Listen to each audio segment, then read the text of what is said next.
So, good morning everyone and welcome to Panel 1. It's brilliant to see so many of you here today. In this session we're going to be addressing the question, what does good integration look like? And I'm delighted to be chairing the panel this morning. I'm Dr. Bronya Arnott, Regional Implementation Advisor at the National Centre for Family Hubs, at the Anna Freud Centre and funded by the Department for Education. I'm also delighted to have a wonderful panel here today. Fantastic to see them all.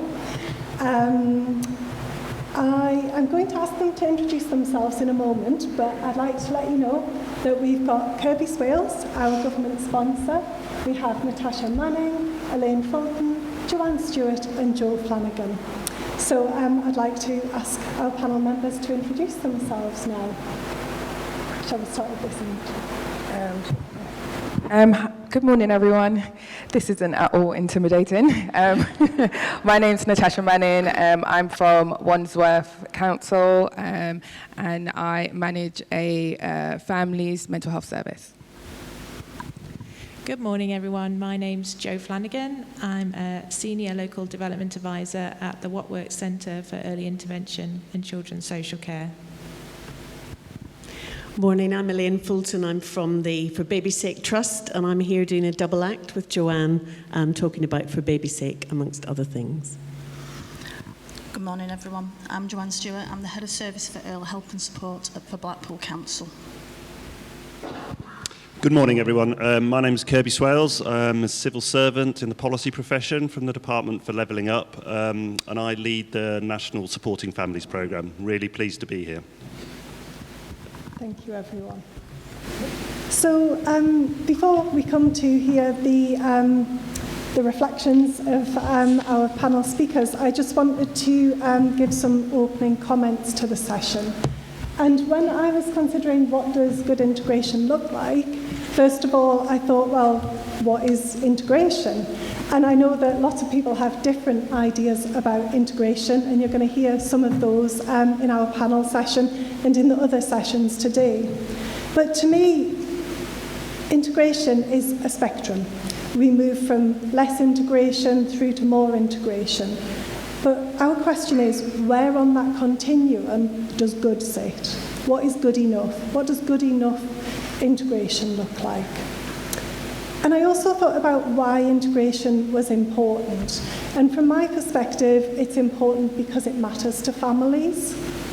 What we often hear from families is that they only want to tell their story once. Their stories matter to them, but they only want to have to tell it to one person. And they want then that to be known in all of their interactions. So that is why integration matters to families, because it makes it more able for them to just be able to tell their story once and for them to be heard. I also wanted to think about how we might achieve integration. And when I was speaking to the panel members, when we were thinking about what we might talk about, we thought about the tensions between the culture around integration and the structures around integration. And so in our session this morning, we're going to be talking about what does culture look like for good integration? What does structure look like for good integration? And what does good integration between culture and structure look like? I also wanted to say that before I hand over to our panel members was just to tell you a little bit about how the session's going to run. We're going to hear from Joe, who's going to give perspectives about evidence. We're going to hear from Natasha, who's going to be sharing her insights from practice and also participation. Elaine and Joe are going to do a brilliant joint session on their perspectives from integration around practice and participation. And Kirby is going to close with some policy insights and also general reflections on the session. And then there will be the opportunity for you to ask questions to our panel members, so please do be thinking of your questions while you're listening to them speak. And one thing I did want to say is that I think everyone does have a different lens on integration, and I think you'll probably hear that in some of the sort of conversations today. And just I'd prompt you to think about sort of what your lens is that you're bringing to this as well, and reflect on that.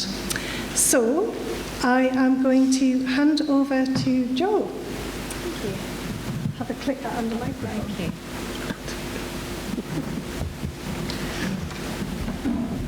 Well, thanks, Bronya, for that warm welcome. I'm just going to talk to you a little bit about some of the evidence behind integration that we've sort of found in our organisation. So integration is a much used term and concept. When we've looked at studies about integrated services and related concepts in children's centres and children's services more widely, we've found limited agreement about how these terms should be defined or how integrated working influences child and family outcomes. The rationale for integrated working is the premise of offering the most effective and efficient way of offering services for families. Some services reported that effective programmes have been distinguished by the quality of the service integration. Despite the limited evidence, there's a strong consensus that greater service integration can be of benefit to families through reduced duplication and greater efficiency. There's general agreement about the elements required to facilitate this, which include a shared recognition of the need for integration, strong leadership and management, a focus on building relationships and trust, clearly defined roles and responsibilities, good systems of communication and sharing information, and support and training for staff. There's been a long-standing interest in the practical benefits of physically locating staff in the same office, which Josh talked to us about earlier, which appears a little bit sort of old-fashioned now in the days of the post-COVID world. The main message seems to be that although co-location can enable closer working relationships, it's not sufficient in itself, and it does appear to be need to be supported by other factors such as clear protocols for joint working, integrated training, and shared decision making. We also know that it's important that we have an interface, as Bronya said, between culture and structure. Most places focus on structure because that tends to be the most tangible thing that you can get hold of. However, it's equally important to focus on culture. And this is all about having the right people working together who have confidence in the local arrangements. So relationships and trust are just as important and critical for making multi-agency working work.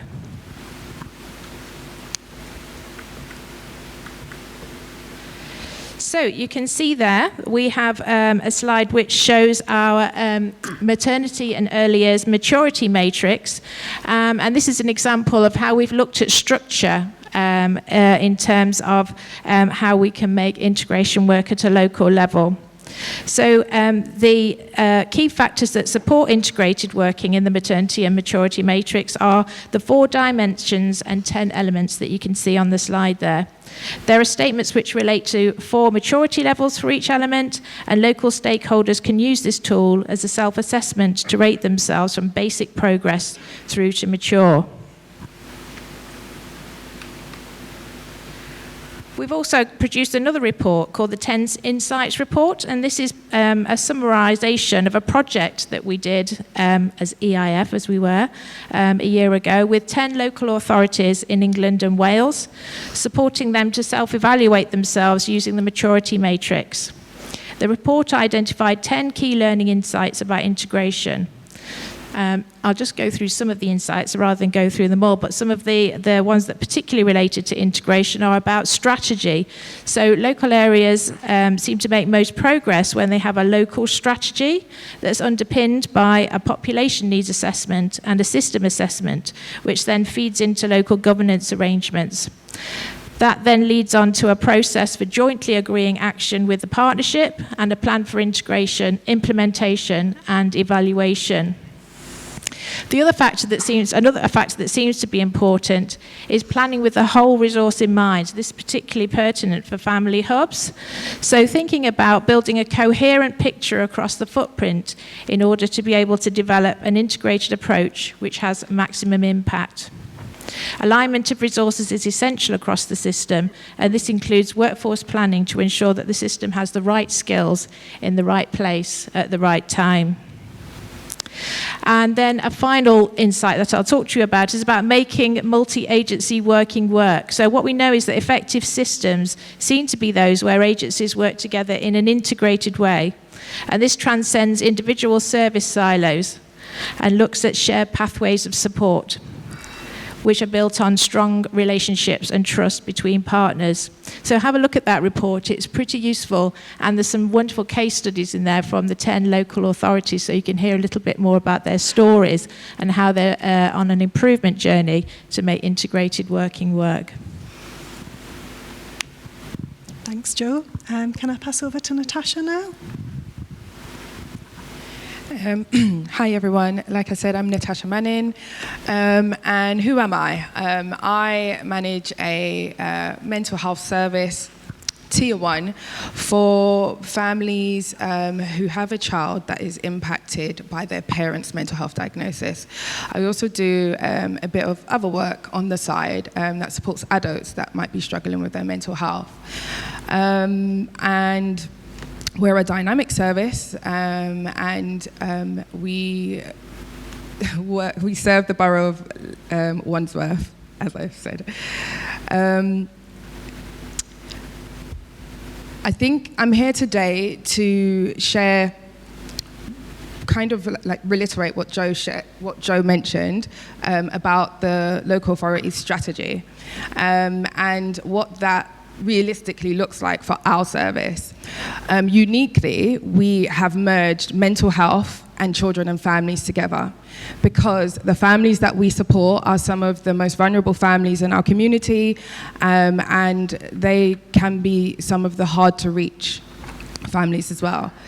So how have we been able to achieve great outcomes with our work? And that's by kind of being, first of all, understanding the community that we're serving, and the social challenges that we face.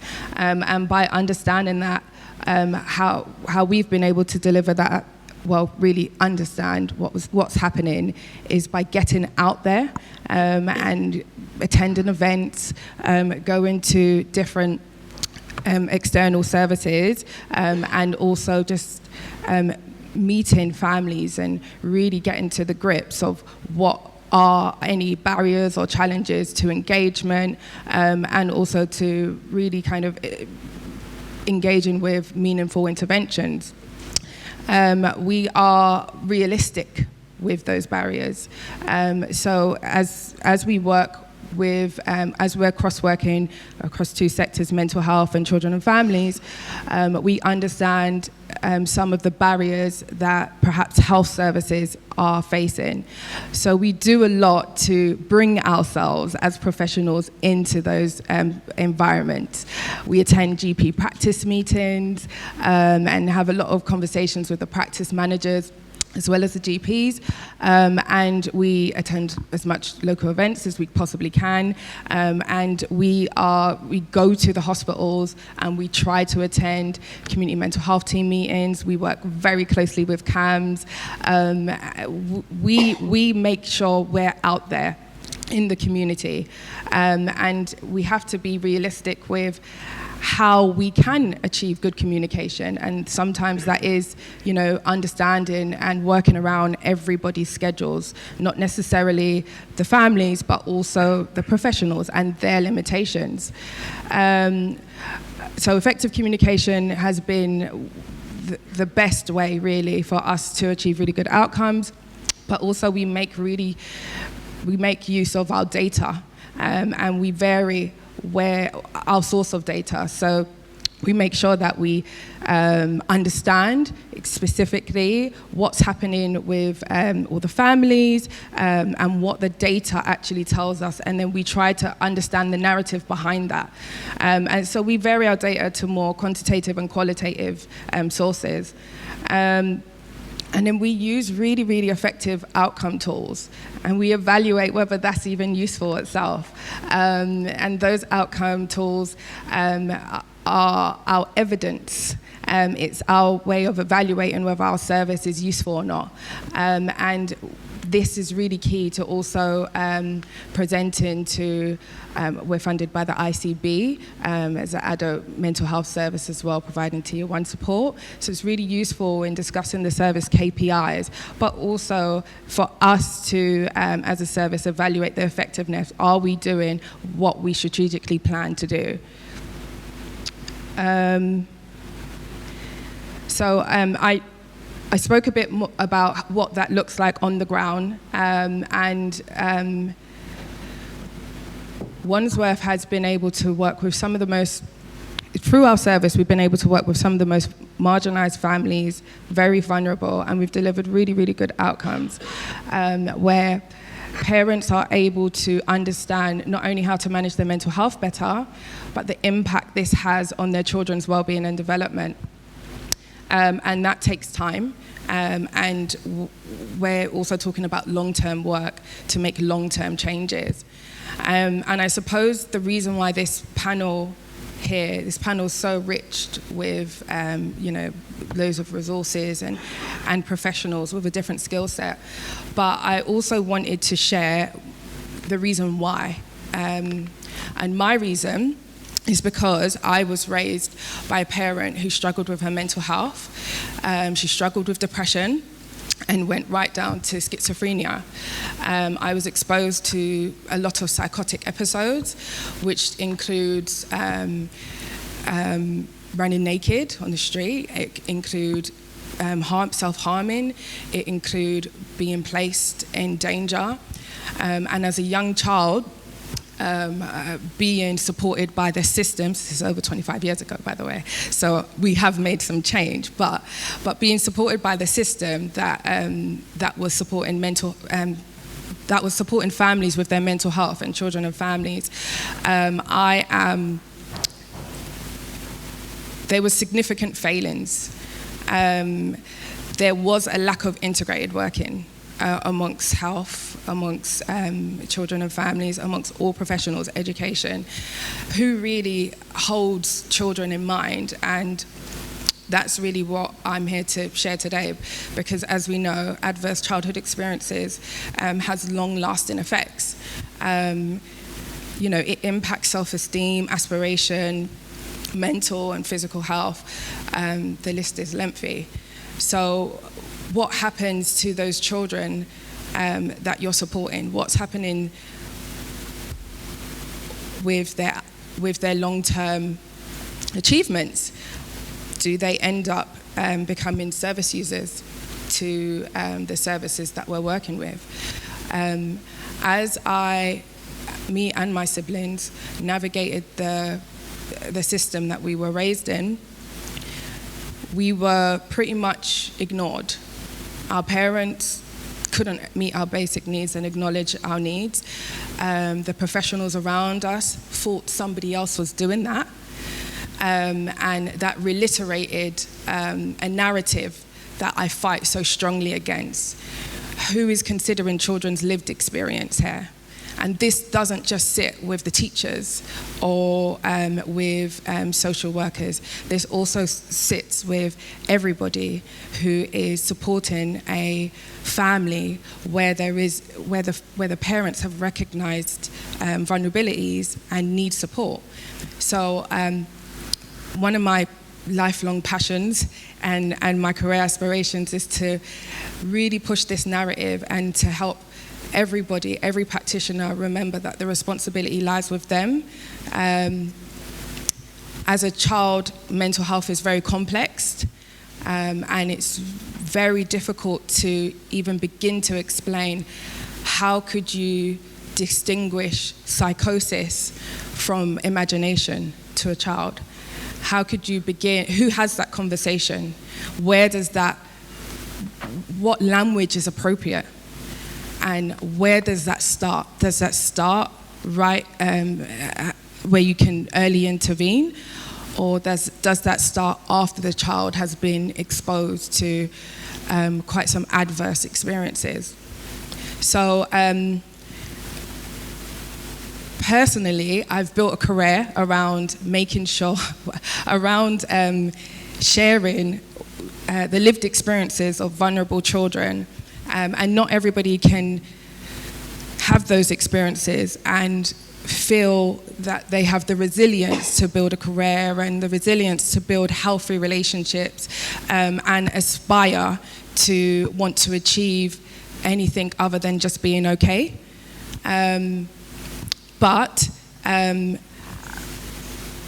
all professionals across all sectors have a responsibility, but also a chance to make a change. And I guess this is why this event here today is very useful, and there's power in integrated working, because just communication specifically with other services can be the missing piece to that puzzle.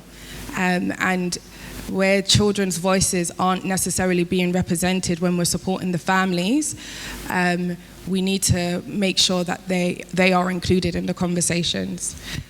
Yeah, and that's as much as I've got to the end of my notes. But lastly, I just want to share that in our panel discussions, I lost my voice, so I wasn't able to really share as much as I wanted to. But when we were discussing how services can integrately work, I really thought of other local authorities and the commissioning procedures and how that can become, it can be complex. But Wandsworth has recognized such a small amount of families that find it difficult to engage, because mental health symptoms can be a barrier to engaging with services. And we all know a lot of services will, after 2 DNAs, disengage or discharge. So we do our best to make our service accessible, and we make it unique to the parents' challenges and their needs. And I think that's where we start first. We start by having a conversation of what really are the needs, and getting into depths of understanding how we can then formulate a plan to really support their challenges.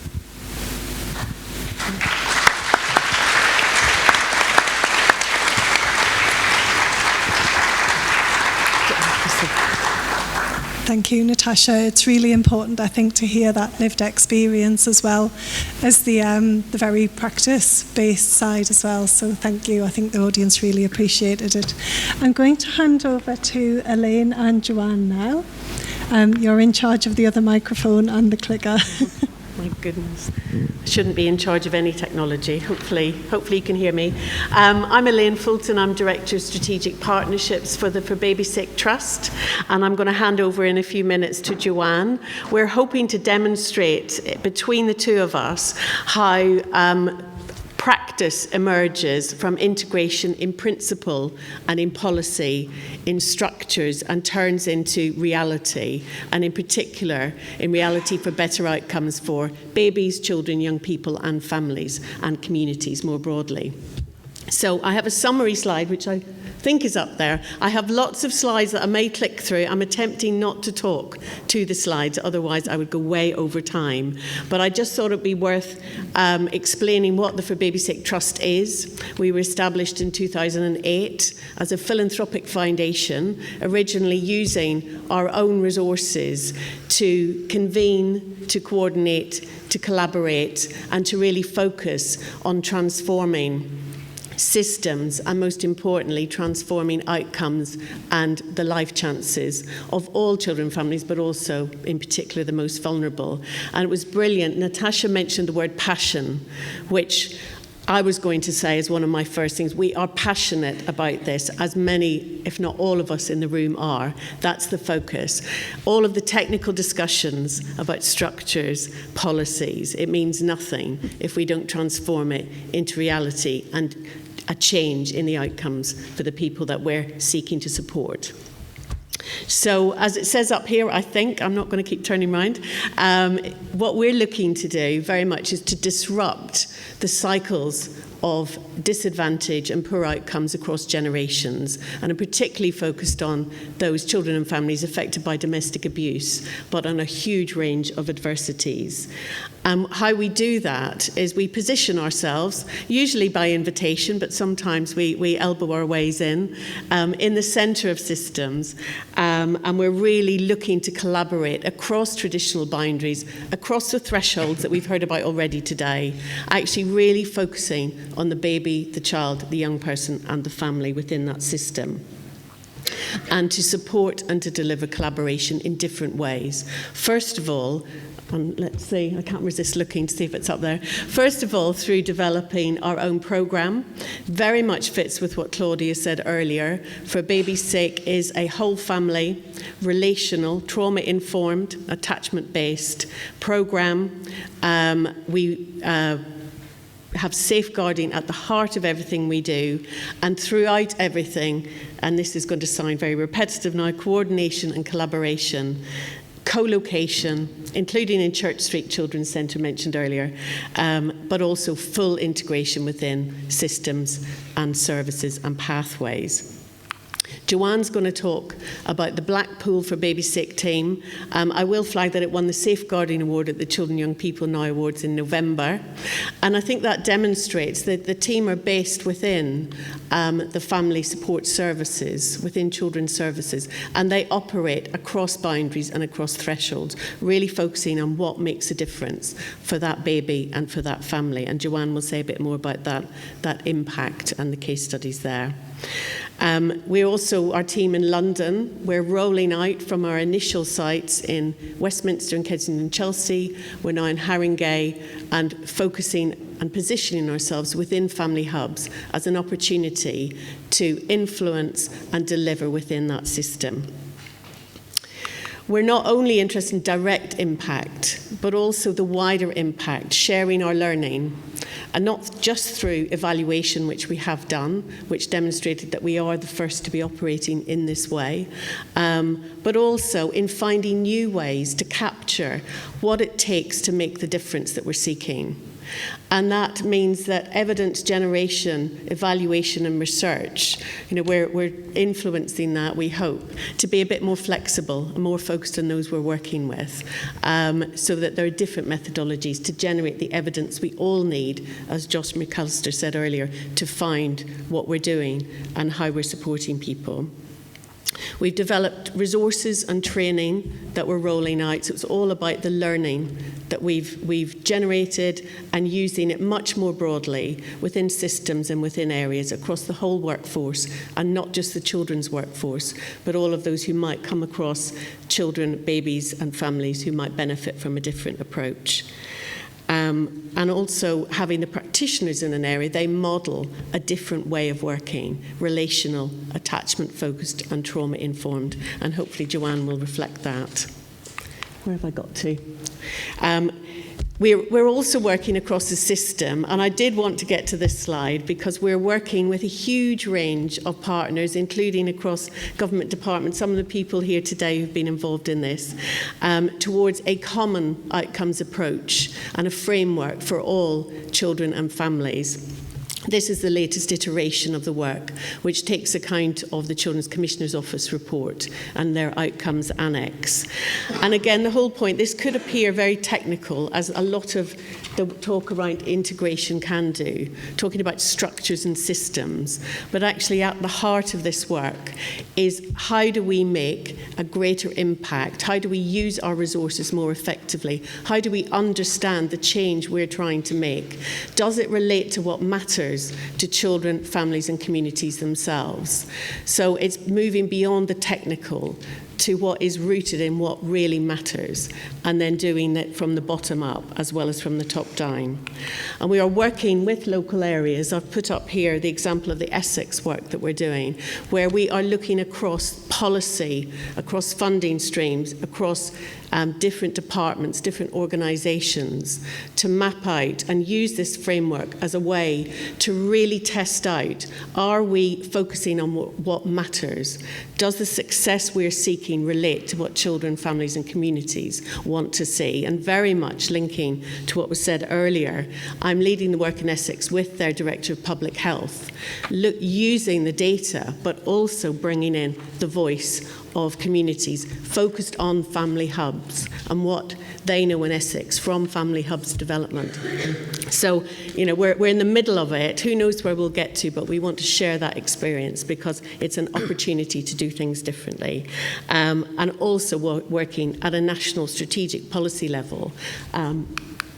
Hopefully, I don't know where I've got to now. I'll try and make sure I click onto Joanne's slides. Really, it's a fantastic opportunity to build on the care review and what's coming from the care review. So, there's a focus there, as there was in Scotland with their care review, on those affected by statutory services and assessments. But actually, let's take the opportunity to use that as a catalyst for that broader view of the outcomes we're seeking for all babies, children, young people and families. So those are my contact details, I hope. Yes. So if you're interested, do get in touch. And I'm going to hand over to Joanne, who will talk about For Baby's Sake in Blackpool. Now I have to work technology and a pair of glasses. That'll be interesting, so bear with me. Okay, so I thought we'd give you just an overview of how we're organised in Blackpool, and then I'll talk about where our For Baby's Sake work sits.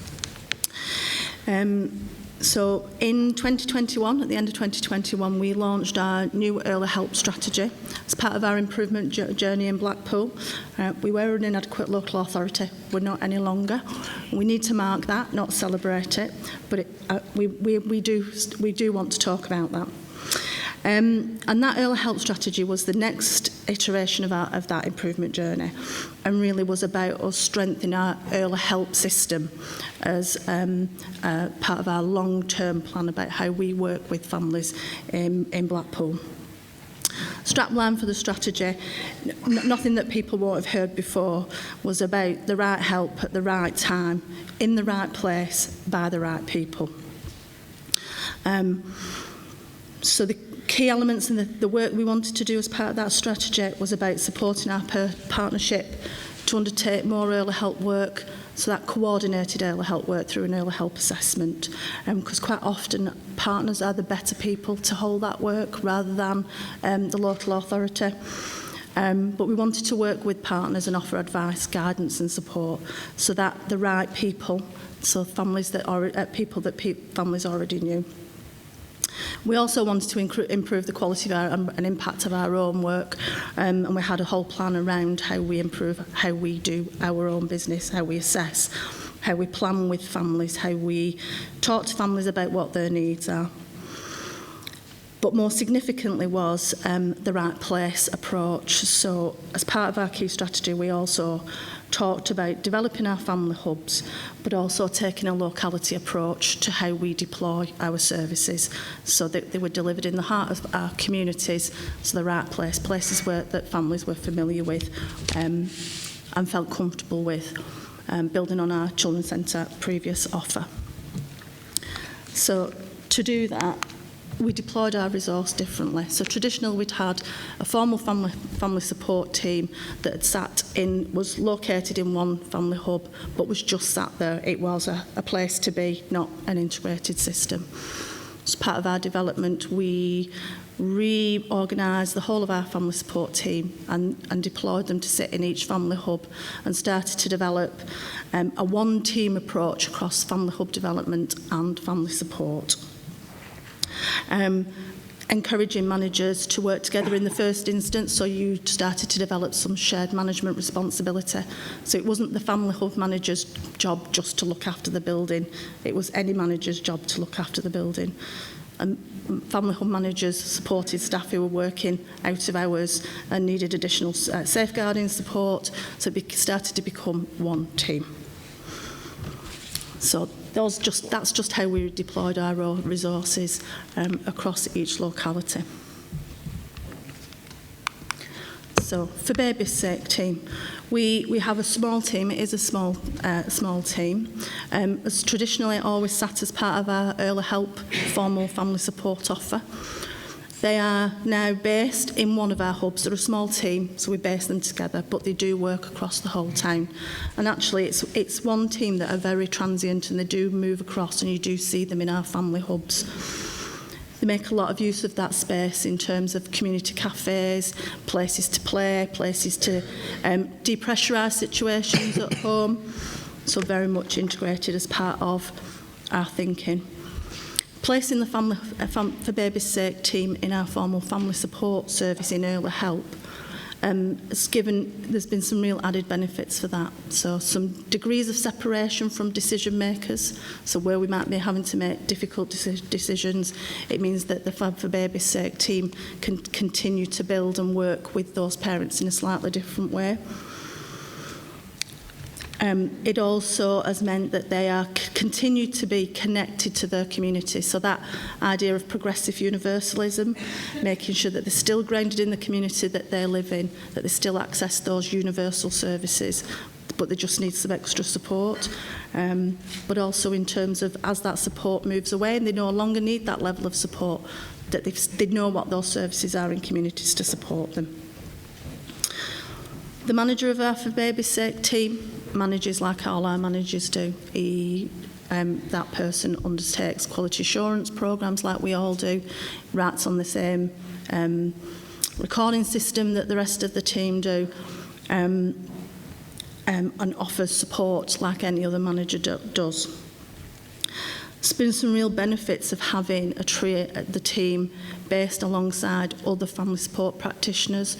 So sometimes the stuff that you don't measure, the magic stuff that happens just by sitting next to somebody and having a conversation about a family that a worker's struggling with, or a family that's new to somebody, and having practitioners that are very trauma-informed, really skilled, to offer a different level of supervision, different level of support. And there's some real magic happens in those spaces that you can't always see or measure. That's brilliant. Thanks for those insights. Good morning, and thanks. I'm going to just follow on from those great talks with just a few reflections on the sort of national link-up between supporting families and family hubs. Then some of the things that we're trying to do as a national team as part of our programme to encourage integration. And then finally just finish off on a few thoughts about, what do I see on the ground as making integration really happen? Just building on what everyone else has said. So as I said, my name's Kirby Swales in the Supporting Families team. I'm in the Department for Levelling Up. Very fortunate last year to spend a few days in the Church Street Family Hub, which is getting a few shouts out. So I spent 3 days there shadowing the centre manager, which was a really helpful experience for me. Supporting families is all about helping the most vulnerable families in England thrive and promoting the concept of whole family working as far and wide as we possibly can. Whole family working is partly about integration. It's about having one system, one joined up conversation with a family, often led by a single assessment and a single key worker. However, I just wanted to pause and say it's about more than integration. It's also about changing the way we work with families, but I'm not going to talk about that much today. I'm going to talk about some of the integration that we do. So Family Hubs is also about integration. So the two programmes are very complementary. In fact, Supporting Families has really been a big driver of integration across the system because it's those most vulnerable families that need it most. And over the last 10 years, we've seen fantastic work out there to create strong partnerships, to create strong multidisciplinary teams, to join up case management systems. So just a huge thank you to everyone in the room that's been part of that journey of supporting families. And I know many supporting families coordinators are also highly involved, if not running the Family Hubs programme in their local area. So Family Hubs are often going to provide services for many families that don't need the kind of intensive support that Supporting Families is all about. But we want that seamless service. And in many areas, before the spending review, Family Hubs, co-located teams, early help hubs were already a big part of the landscape, and local areas were using it as part of their delivery model for supporting families, a bit like how you talked about in Blackpool. So having Family Hubs come along put more money into the system, more government department interaction. It's just fantastic, because I think it's just another boost to integration that you've all been working on. So that's the way I see it. And we work very closely across government, and I noticed the Department for Education team are here today, and we work very closely to try and deliver a kind of joined up messaging and support system for local areas. In fact, recently we've sort of trying to join our regional area-facing relationship managers up, so everyone's trying to have a single conversation with a local area. So what do we do at the national level to try and promote integration? There's many different aspects to that, but I wanted to talk about two key tools we have. The first one is the Supporting Families Outcomes Framework, which many of you will be familiar with, and thank you for all the work you do to supply the data for it. But if you step back from some of the framework drives the idea for us that it's the long-term outcome for families that matter, which has been come up in the panel. But at a technical level, the only way you can claim a supporting families outcome is by integrating 3 different services: education, mental health, and you need to integrate those data systems across the whole system. So it actually acts as a tool for integration in our view, as well as having all those other positive outcomes.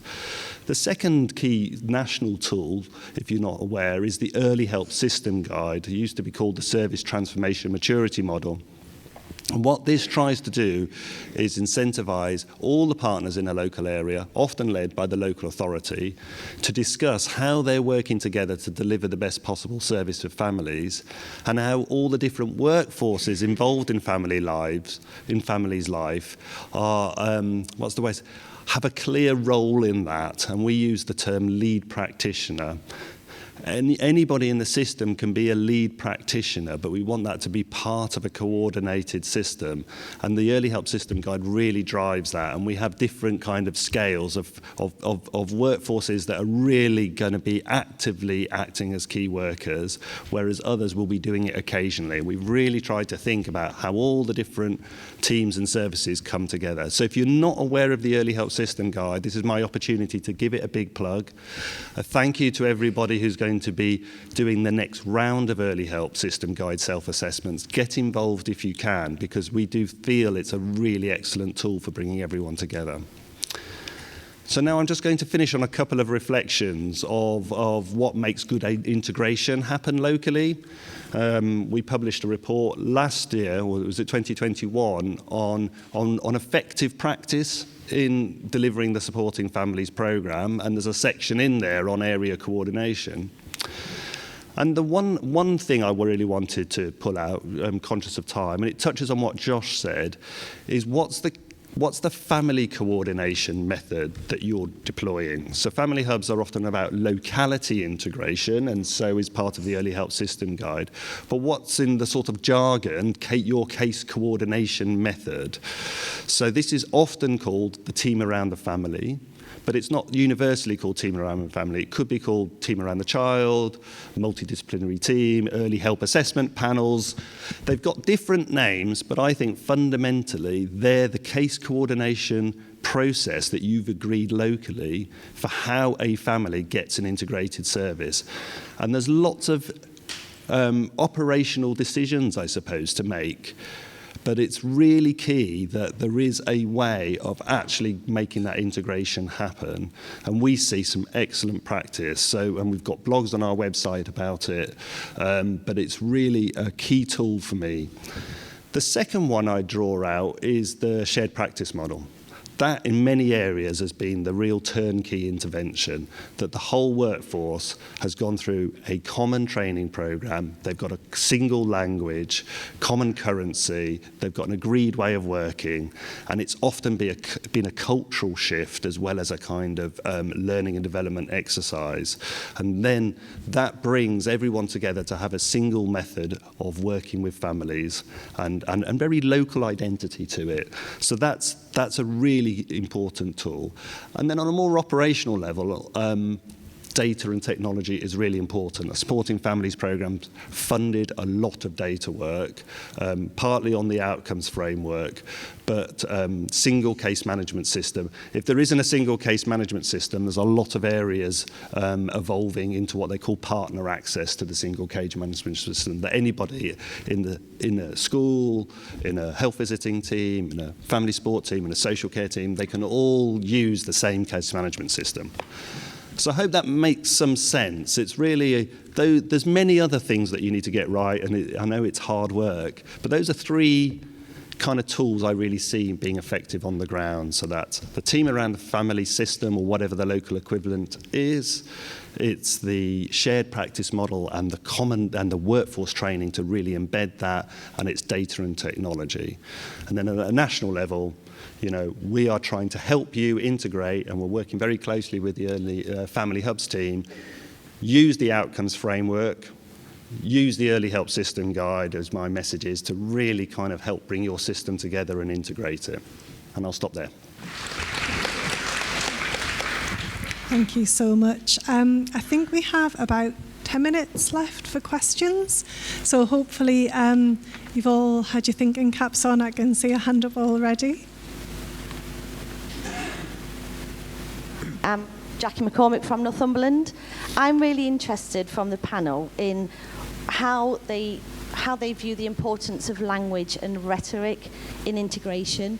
I've just had a meeting with health in its broadest terms, and they tell me that I'm additional to them and I am enhancing them. And there was me thinking that the term family hub embraced all of us, all practitioners.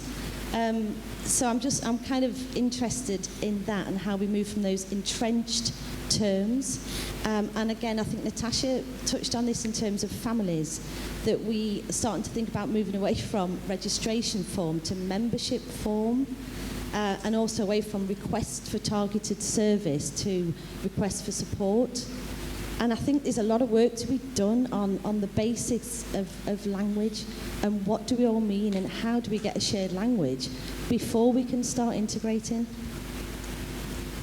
Thanks, Jackie. Elaine, did you want to pick that one up? Do you want the roving mic? I'll take this. Yes, I can't control my facial expression. It's so funny when you said that. I think everybody could see I'm like a clear pane of glass. And I'm sure all of us here, who knows, we may even have done that to others as we have our conversations, as well as having that type of attitude or impression or language used with us. It very much goes back to everything we've been saying, and this is it's not easy. It makes sense. Just because it's common sense, it doesn't mean it's easy. And in particular, we were talking, Joe and myself, before the start of the conference about how people feel across the system and across communities is what we're talking about here. And we might have the shared passion somewhere, we might have the common sense, but actually integration means losing something in terms of our grip and control. And we all have to, you know, how do you build the trust and the respect? I didn't say it earlier, but trusting and respectful relationships to enable the reality of integration to happen. So it goes beyond, as you say, it goes beyond rhetoric. And I was saying earlier that I've had all manner throughout, you know, I've worked in local government, voluntary sector, the health service and connections. Each iteration has been, this is at the heart of it, how you actually turn rhetoric, theory, policy into reality, into practice, and ultimately, obviously, into a better use of our collective resources to deliver better outcomes.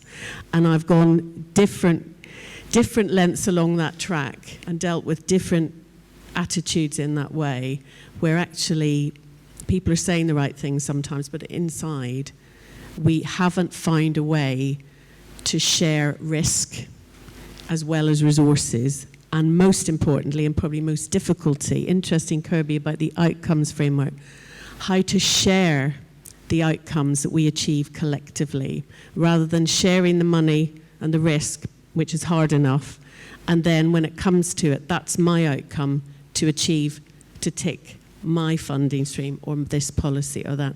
So sorry, you can tell I could go on about this for quite some time. So yeah, and Joanne, I know, because I should mention Blackpool Better Start, because this is a collaboration between a Better Start in Blackpool, the For Baby's Sake Trust, Blackpool Council, and all of the other partners. And what we have done is developed what we're talking about, which is the respect and the trust. And we find ways to get through the problems that are inevitable. Shall I hand over to you, Joanne? Yeah, I'll use this one, if that's okay. I just wanted to pick up on those thoughts around language. And Kirby mentioned the Blackpool Families Rock logo. And that's been our attempt at doing that, in starting to change the language, because the logo and what sits behind it was co-produced with families. So families talked to us about how best to work with them, and some of that was around the language that we use. So we have a request for service hub. We don't have a front door. It's a request for service hub, and it's owned by the partnership, the Blackpool Families Rock logo, in that it's an agreed way that we will work together with families. So we've got an opportunity then to go back and say, when you say that, it's not very Blackpool Families Rock. So we can challenge each other. So things like on medical notes, when it says did not attend, well, the child did not attend because they were not brought. So just changing some of the way that we think about working with families and giving back some power and ownership of their lives. And that was what we did with the Blackpool Families Rock logo. Thank you both. And I think it's probably worth adding to that I think this goes back to what Claudia was saying earlier about sort of mentalisation. It's just about thinking, what is that other person thinking who I'm interacting with, and how are they perceiving the things that I'm doing, and just trying to understand one another better and trying to understand the families who are working with and things like that. And it is just, that helps to build that trust. But yes, absolutely, we need to be careful with our language and develop a common language as well. So I think we are coming to the end, but does anyone have a burning question? Yeah.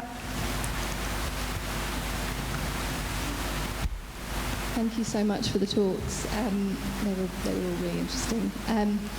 I'm Chloe Grant. I'm Director of Services at the CUM, the National Charity for Children in Care and Young Care Leavers. We deliver services, training for professionals who work with care experienced children and young people and work to improve the system through policy and campaigns. There's a question about workforce development, just to give you a heads up before I kind of share it.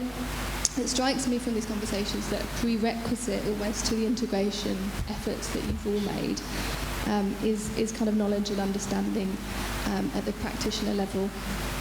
And that's both of the needs of the communities you're there to serve, but also an understanding of the support, different types of support from different teams and agencies that those people you work with may be entitled to. So, for example, when you're working with parents of young children, the reality is that some of those parents will themselves be young care leavers and as a result have support that they're entitled to.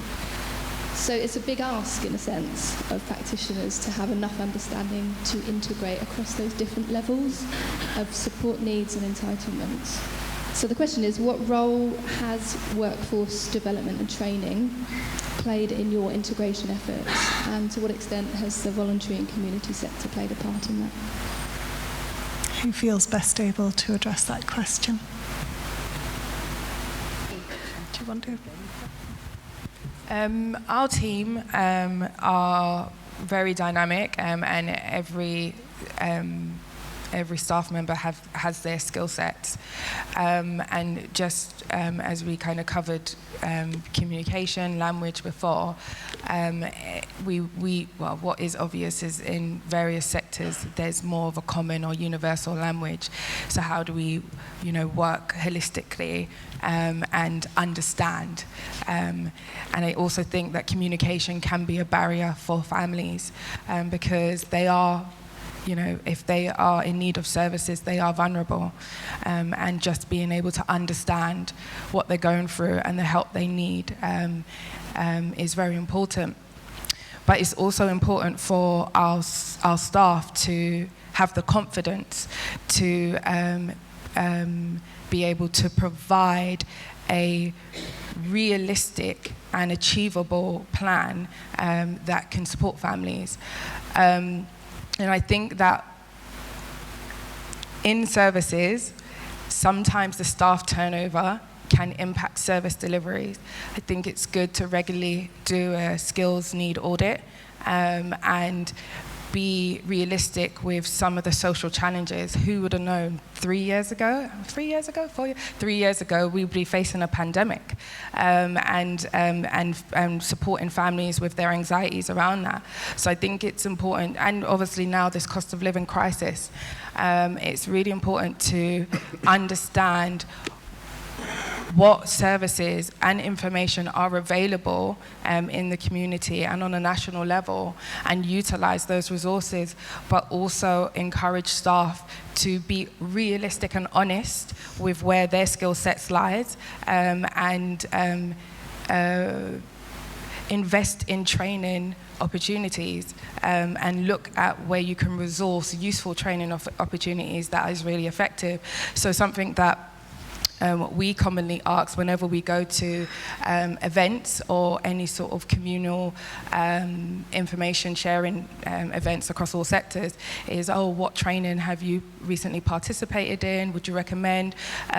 Just because some of our staff would be encouraged to maybe register for the next one, or perhaps understand why this could be useful for their own practice. And then lastly, I utilize supervision. Well, first of all, it's regularly put in the diary, and it is a priority.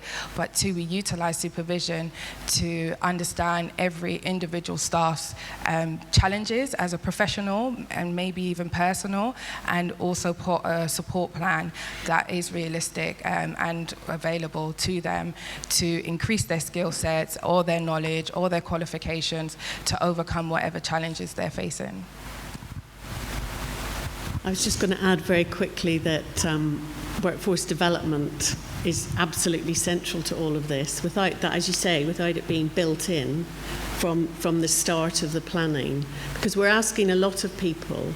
We're asking people to really, we're talking about the early help system guide, and we're asking people to look across genuinely whole family, look across all needs, and be able to respond, refer, signpost, and support in a genuinely holistic whole family way.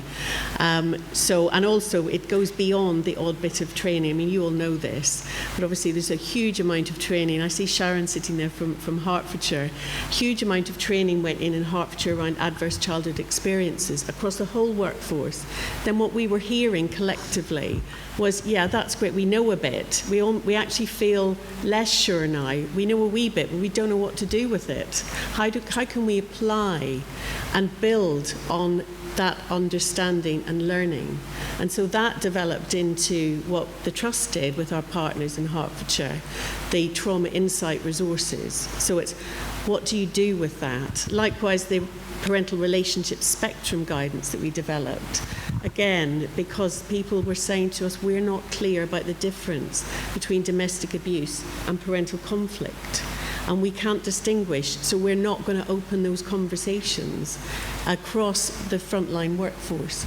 So it's tools, resources, and training and opportunities. And for me, it's about being fair to people, respecting them and what they need, and enabling them to deliver quite a challenging thing we're asking them to do. And Joanne mentioned our team manager. I'm going to name check him, Jed Doherty, in Blackpool. And he's the embodiment, as far as we're concerned, of what it means to provide resources, provide training, but then to model a different way of working and doing it across the workforce, all the way from midwifery, health visiting, universal frontline services, all the way through the system. And they're now doing work in a family assessment centre and really having an impact on the practice across the system. So, yeah, sorry. There you go. One more minute. I was just going to come in very quickly because I agree workforce development's super important. It's also a key role that the Central Early Help Supporting Families team can provide across the partnership. 3 quick points. Firstly, what we call link workers are really effective. So what that is, where somebody comes and works from another service and they build up the expertise of the family support workers. So the job centre coaches that we pull in from DWP, they provide a service, but actually they help train everybody else up in the local authority about the welfare system and employment support. So it's a really effective tool. The second is, and there's a really good example of this, the level of sophistication you need to change a practice model. So Leeds, for example, have put in a consultant team to support the application of training, and they've got some really impressive statistics about the difference between just providing training and giving a coaching offer and actually implementing that all the way through. They call their practice model, or that one, reformulation. And then on your point about voluntary sector, I've come across many areas where the training is fully open to the voluntary sector, whether or not they are commissioned by the local authority, and the voluntary sector chairs the Early Help Partnership as an equal partner. So I think that idea of really being altruistic and offering the training for whoever needs it is really powerful, and I'm sure most areas do it, but I just thought I'd mention it because I find it really impressive, and I think central government could probably learn from some of that altruism there across the whole system. It's really good work. Brilliant, thank you. And thank you for your excellent questions.